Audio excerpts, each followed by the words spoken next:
The most important step in agentic engineering is the plan step. I'm Joe, I'm an AI engineer, and in this video, I'm going to show you exactly how to execute the most important step of agentic engineering. It's also the most boring step, but it really is important.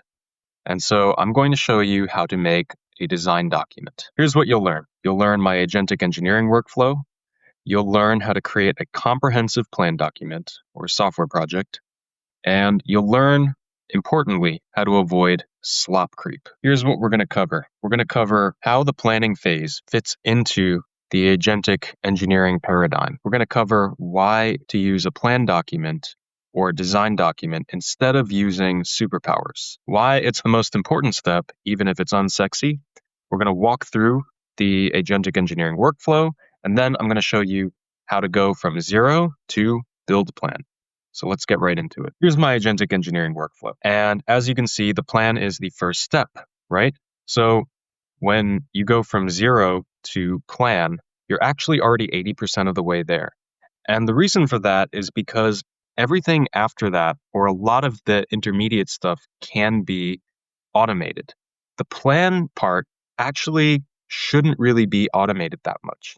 And this is coming from somebody that loves automation. I really love automation. But this is something that if you automate, it's not going to end up as good. This is where I get into the slop creep part. Slop creep is where you basically outsource your thinking and decision making to the AI. But we need to fight against that as much as possible. So the reason that it's the most important and the reason it's 80% of the work is because you can't really automate it. Not yet anyway. By the time you can automate it, you're going to start to wonder why we even need people, right?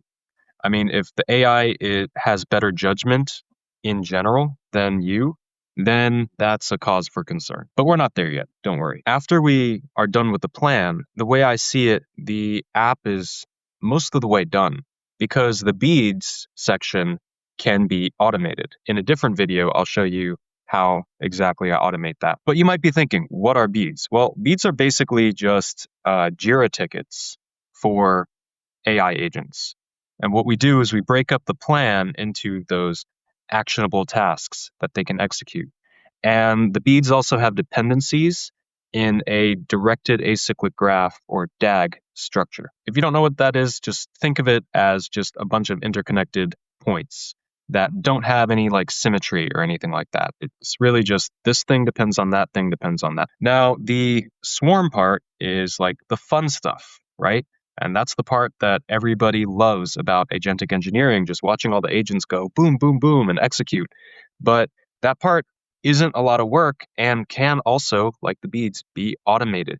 If you are babysitting your agents, you probably just didn't set them up the right way, right? Once you have a swarm set up and the right orchestration software, you can set off the swarm on your bead graph and they'll just go to town.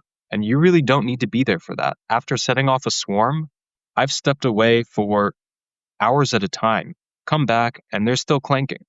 And I can just walk away. So even though the swarm part is like the sexy, cool, like fun stuff, it's really not where you need to spend most of your time, to be honest. Finally, we have deployment. Deployment of apps that are engineered with agents is the same as deployment has always been, right? Whether you're using a VPS to deploy, whether you're just deploying locally to see what it is, the same principles apply. The nice thing about apps that are written by agents, though, is that you can just ask the agents the best way to deploy the app. This is like the amazing thing about AI is that oftentimes you can just ask for what you want and get the answer. All right, and so refinement is the final step.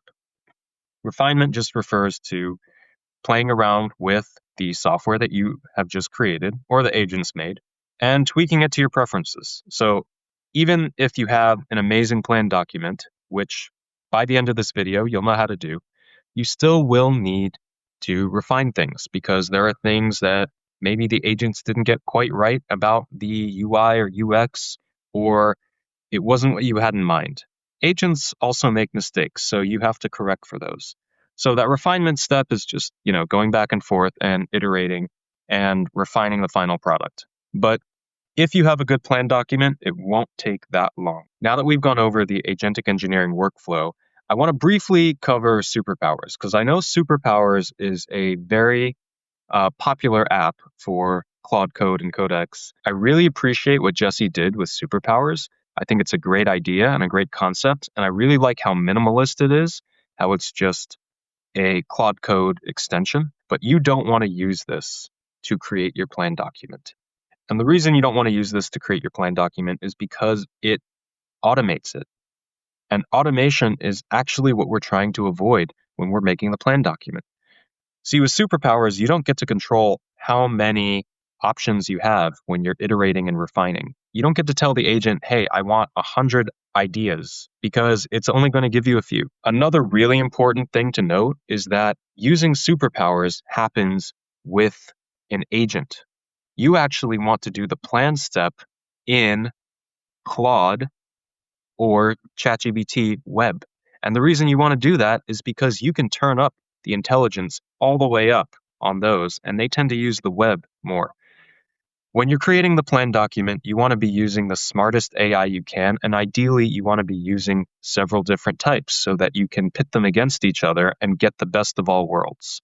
So that is why you don't really want to be using Superpowers for creating a plan document. Now, I do want to mention before we get to the next step that Superpowers is actually really good for if you are adding a small feature to an existing app because it's an agent. It can scan your code base and come up with a smaller plan that doesn't need as much refinement. So for a smaller app, it's great. For a small feature on top of an existing app, it's great. For coming up with the design document for an app that you're starting off with, you really need to do it this way. So let's get into how to start with the plan document. What we're going to do first is we're going to go to our settings, and this is very important. We have to go to settings, we have to go to capabilities on Claude, and we have to go search to memory, right? And we have to turn both of these off. What that does is it makes it so that it can't reference other chats to get ideas. And the reason you want that is because it keeps Claude very objective and kind of forces it to use web search and the internet to come up with its answers rather than trying to use what you've already talked about with it. Because what'll end up happening, and I used to have these on, was it would try to tailor its answers to your previous chats. And that's actually what you don't want. When you're making a plan, you want it to be as objective as possible because you want the best possible design for your app. So with that out of the way, we're going to start a new chat. And we're going to go simple here. So what we want to do here is we want to go and we want to turn up the intelligence all the way. So we want to use the most capable model and make sure that it's on extended thinking. We want it to have web search on. We also want it to be the smartest model possible. Right now, that's Opus 4.7. If you're watching this later on, the models change every month. So there's probably a smarter model now, but you always want to use the smartest model possible. And I like to start off in Claude, but we're also going to use GPT. So what I'm going to do here is copy this, and I'm going to hit go. Then what I'm going to do is I'm going to go to GPT. I'm going to do the same thing in settings, right? And so in GPT, the settings are in personalization, and then we scroll all the way down to memory again, and we have to make sure that this is off. Then we're going to start a new chat, paste in our ask. We want to make sure that this is on extended and pro, and that it's using the smartest model possible. Enable web search. We're actually not going to use deep research. I've tried using that, and it's a little bit too restrictive, and it doesn't let us kind of formulate our plan in a fluid way.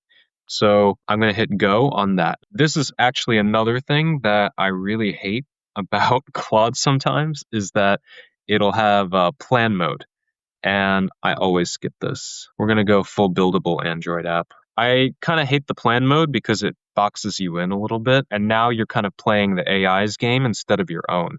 You should be the one kind of directing the conversation, not the AI. ideally. So another thing that you'll oftentimes run into is it'll come up with plans and it'll come up with days. But we don't want that in the plan document because that will just confuse things. The way that this tends to go is you're going to go back and forth with both models here. GPT takes longer, but it tends to be smarter overall because it's using more reasoning tokens. You're going to go back and forth with each of these, and then it's going to be mostly research focused. You're going to be learning a lot more stuff that you didn't know about, say, an alarm app.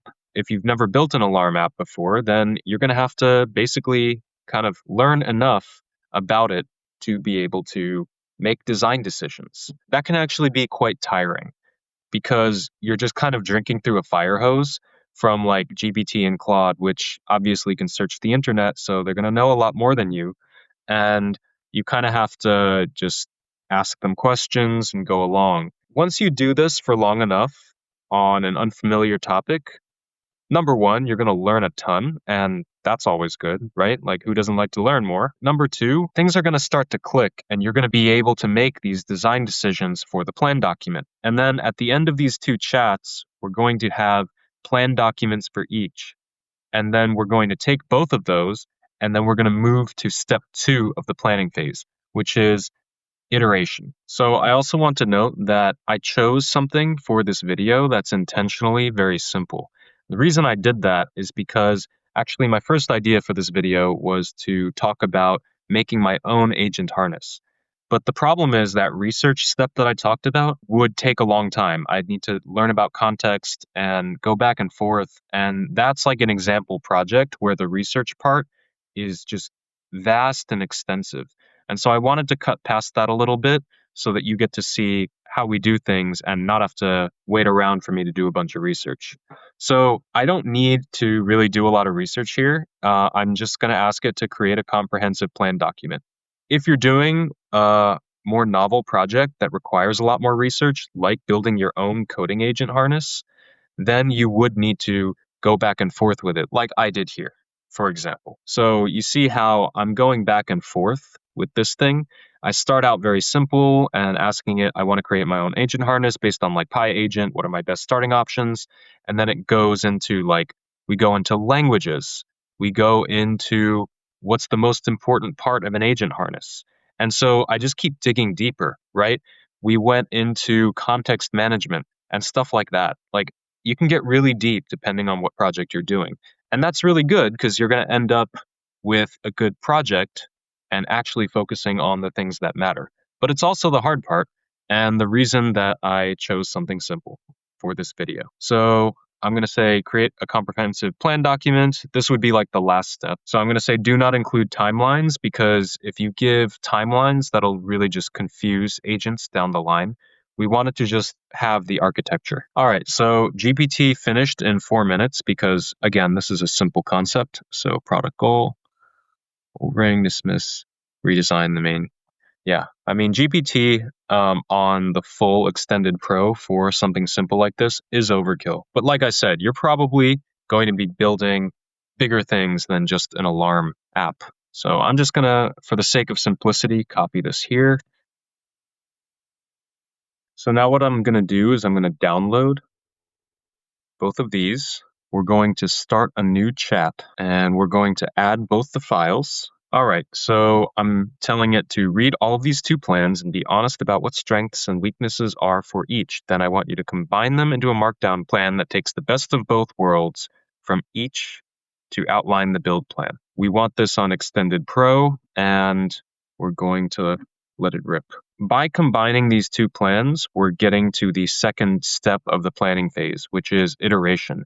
It's going to create a merged plan from this, and then we're basically going to keep iterating on that merged plan. This sort of refinement will continue to improve the plan. All right, so now you can see that it combined both the plans, and it tells you why. It had better execution roadmap, Plan B had stronger requirements and platform compliance, and it combined those into a plan. So what we're going to do is we're going to download this, and we're going to open, yes, another chat, and we're going to use part of Jeffrey's prompt here. And so I'm going to use part of this because I don't like the git diff style changes because that actually can get the model to base it a little too closely to the plan, whereas I want the models to be thinking conceptually, you know what I mean? As opposed to like, oh, these are the exact changes. And we can go ahead. So here's an example of what you get when the model finishes. And so you get a huge long list, especially when you have all the reasoning turned all the way up.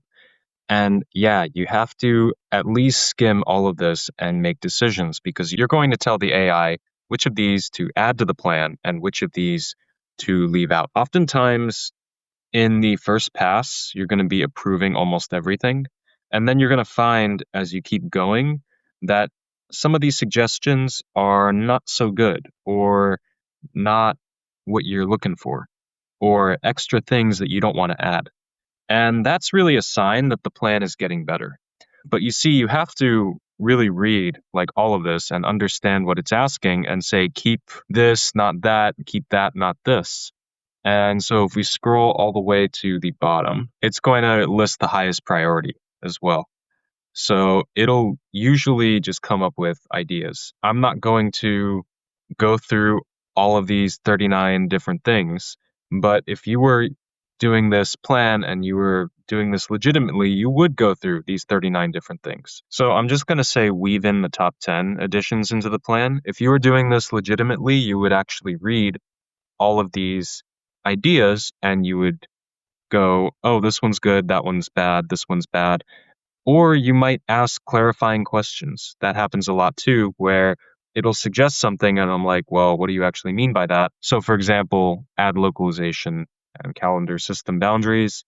I don't think I want to do that. But if you were actually doing this, you would be reading through all of these different things and deciding, okay, this is a good idea, this is a bad idea, this is, a good idea.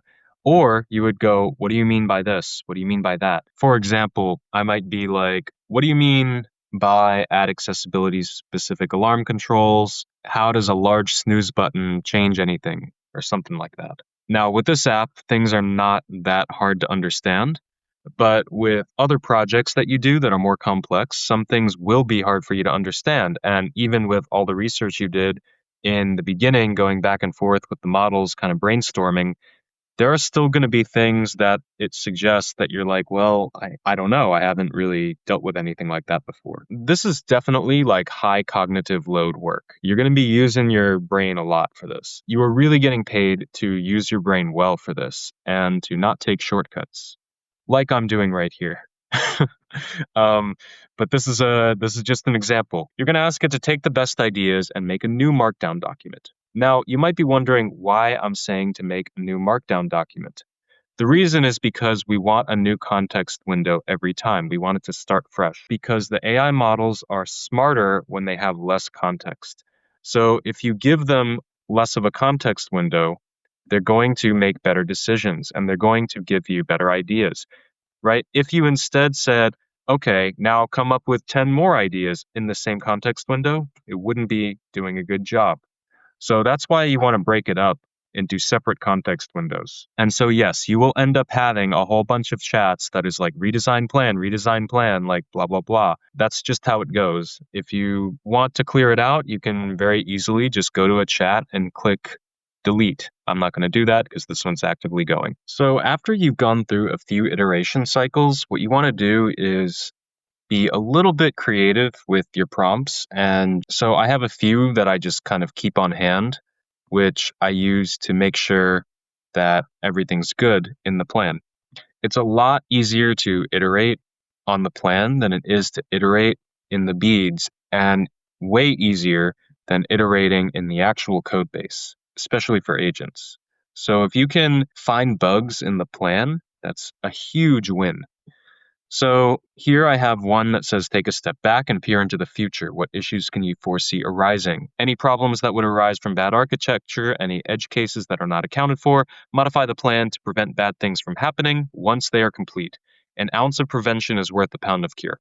I like to put this one at the end of all the prompts like this. An ounce of prevention is worth a pound of cure. But other than my future one, I'll also prompt it to look at UI, for example. If I'm building an app like this one, I'll ask it about security questions? Have we outlined the security protocol for this? And is it going to be secure when we build it? Things like this, right? Like these are things that it's really good to catch in the planning phase. But regardless, I always use this one because it kind of asks the model to do a really hard thing, which is to see into the future, which these AI models can't really do, but they can kind of fake it. I'm asking it to analyze any problems about the architecture because this plan document is about the architecture. It's not about finding little code bugs, right? We don't want any code in here. We just want it to find architecture bugs. So anyway, I'm going to send this and it's going to modify the plan. Now, if you actually do this yourself, you're going to run into something where you're going to notice that it'll keep coming up with ideas and your plan will keep getting bigger and bigger. You're going to wonder, where do you stop? Well, that really is up to you. And to determine that, you're going to have to look at the AI's outputs and determine whether it seems like it's grasping at straws to make it better. If it seems like it's really reaching to find ways to make the plan better and all of its ideas are bad, that's a sign that your plan is actually getting really good. If you ask it to look for things that are wrong with it, it's going to find stuff. If it can't find any legitimate stuff that's wrong with it, that's a sign that it's really just trying to please you. That sounded weird. It's just trying to, listen to you, but it doesn't actually have anything good to critique. So once that starts to happen, then you can start to dial in on certain things about the plan. Like you can ask specific questions and actually read through the entire plan. And so the last step is to actually skim the entire plan and make sure that it makes sense. This is very time consuming, especially if you have a larger plan, which you probably will after all these iterations. But if you did it right, it'll be very detailed and it won't be slop. Like it'll actually outline exactly what should happen. So for example, right, like it lists what's in scope. So you know, okay, this is in scope for the plan, this is out of scope, right? You see how it's not just rambling on, it actually has legitimate guidelines here. So anyway, I'm not going to read this in front of you, but you get the idea. You have to skim this and you have to make sure it is good. And I know that it can be really annoying to have to read all this, but think of it this way, like it's still a lot better than coding this whole thing from scratch. And it's a lot better to find these things in the beginning than to find them at the end. And so with that, we have come to the end. We went over how the planning phase fits into the agentic engineering workflow, right? It is the first step and 80% of the work. We talked about why to use a plan document instead of superpowers. Honestly, you just get a better result that way. Why it is the most important step, even if it's unsexy, right? The AI can't think for you. Or even if it can't do as good a job. And so you really need to continue to maintain control over the thinking process and the design process when it comes to building software. Then I walked through the agentic engineering workflow that I use. It was this one right here. I showed you exactly how to go from zero to build plan. I showed you the unsexy step that is the most important part of agentic engineering. So I hope you found this video helpful. If you have any questions, please drop them in the comments. If you find yourself suffering through this plan document step, I just want to encourage you to just go outside, take a walk, get a drink of water, because yes, like I said, it is really hard on your head and you might find yourself getting really, really exhausted because it requires you to learn a lot, read a lot, etc. But ultimately, one of my favorite parts about this planning phase is number one, it's super creative. And number two, you get to learn a ton about software. So in the next video, I'm going to go over the second step, which is the bead step of the agentic engineering workflow. So if you're interested to see that, go ahead and subscribe to the channel. That way you'll get notified when I create that video. Yep, that's it. I'll see you next time and happy building.